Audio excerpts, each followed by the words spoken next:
குணம் பெரியதென்று வாழும் மனிதர்களை மான் என்று சொல்வதில்லையா?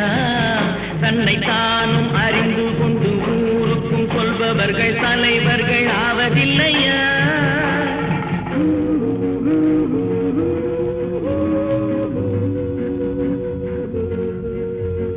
உன்னை அறிந்தால் நீ உன்னை அறிந்தால் உலகத்தில் போராடலாம்.